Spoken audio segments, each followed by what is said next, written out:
vous, quelles sont les difficultés que vous avez rencontrées sur place et quelles sont les doléances qui vous ont été formulées par les citoyens et par les différents travailleurs au sein des entreprises et de l'administration. Merci.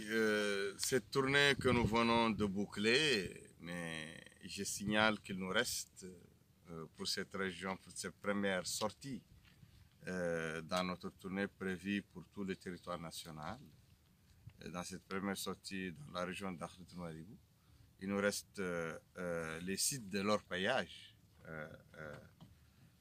ici dans le département de Chiami, mais aussi la zone franche de Nouadhibou. C'est pourquoi on va compléter cette tournée à travers des visites à ces deux institutions, le site d'orpaillage et l'institution de la zone franche à partir du 23 décembre 2019.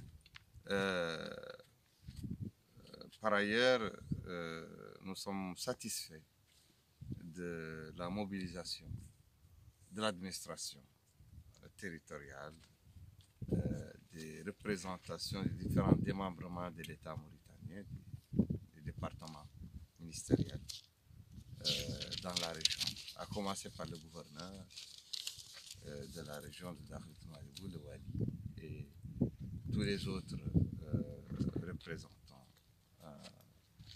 des institutions régionales gouvernementales. Ils nous ont accueillis promptement et avec une collaboration franche et sereine. C'est pourquoi nous avons pu visiter autant la direction régionale de l'enseignement, l'inspection régionale du travail, les services sanitaires régionaux, la DRAS, et l'hôpital espagnol à Nouadhibou. Nous avons aussi visité la Somalec régionale, la SNDE et l'ONISPA qui est chargé de réguler la vitalité des produits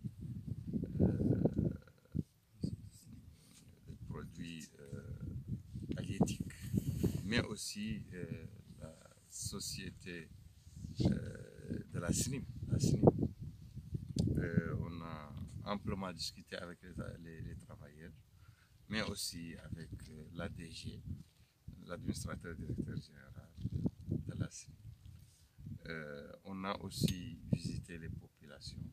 On a recueilli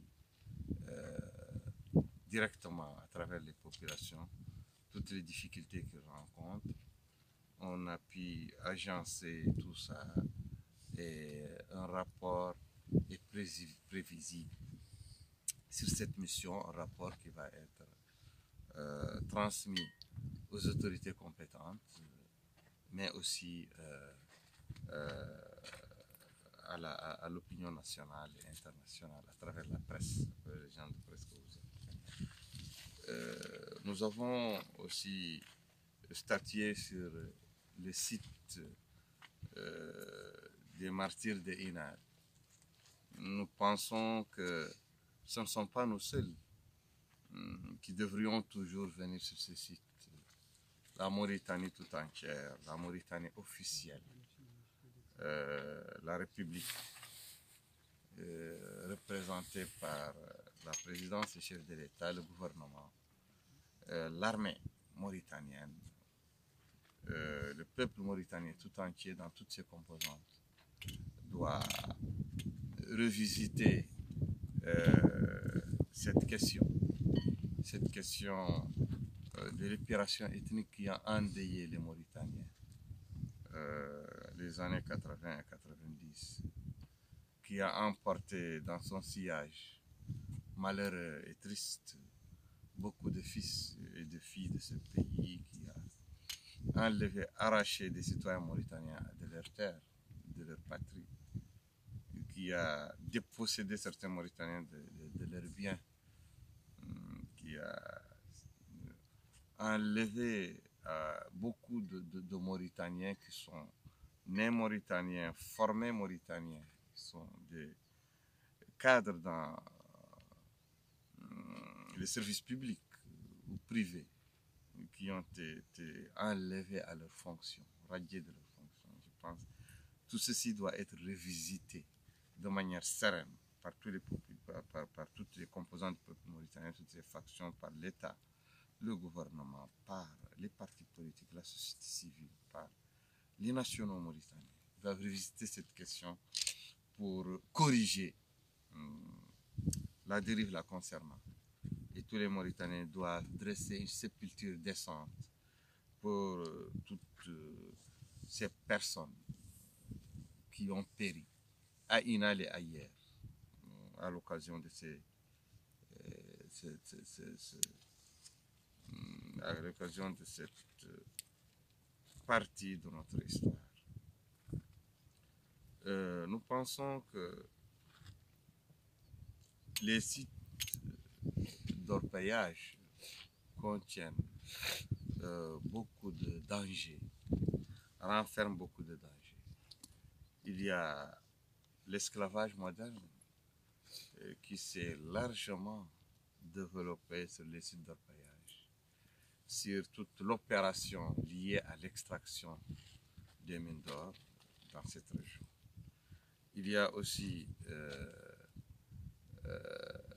la pêche artisanale qui continue elle aussi à produire une situation d'esclavage moderne, de danger inhérent à le manque de sécurisation des bateaux de fortune, des bateaux de la pêche artisanale.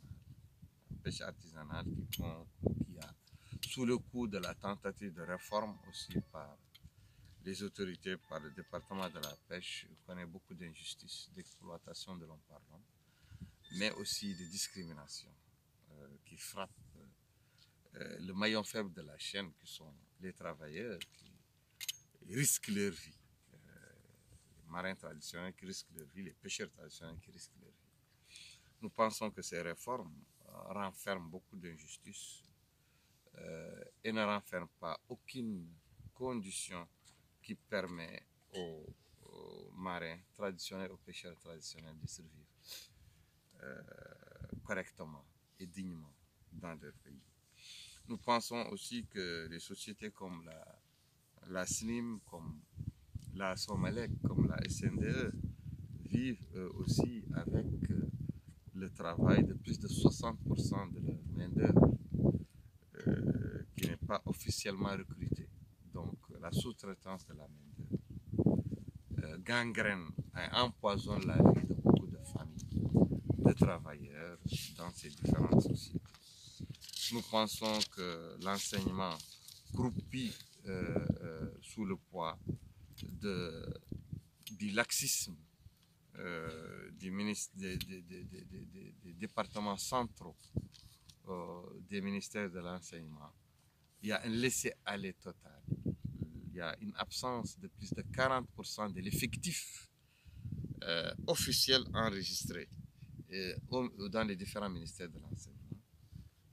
L'effectif des enseignants, des instituteurs et des professeurs, 40% de cet effectif est absent et il est versé dans le laisser-aller total, l'oisivisme total, versé en détachement chez d'autres départements ministériels et dans des directions, par exemple, centrales au ministère à Nouakchott ou dans les directions régionales. Donc, ce sont des instituteurs et des professeurs qui n'enseignent pas, malgré le manque d'enseignants dans les écoles, notamment les écoles de Dakhlet Nouadhibou. À Nouadhibou et à Chiamé, on a constaté le manque cruel d'enseignants, alors qu'il y a des effectifs qui sont maintenus dans une situation de liberté totale et n'enseignent pas.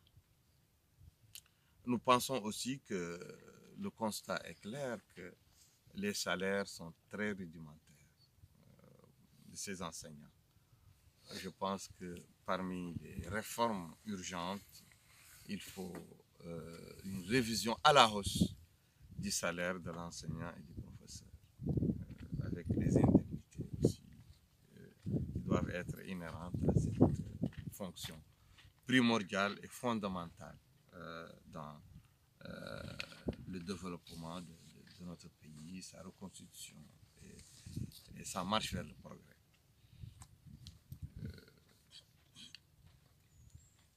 Alhamdulillah, salatu wassalam.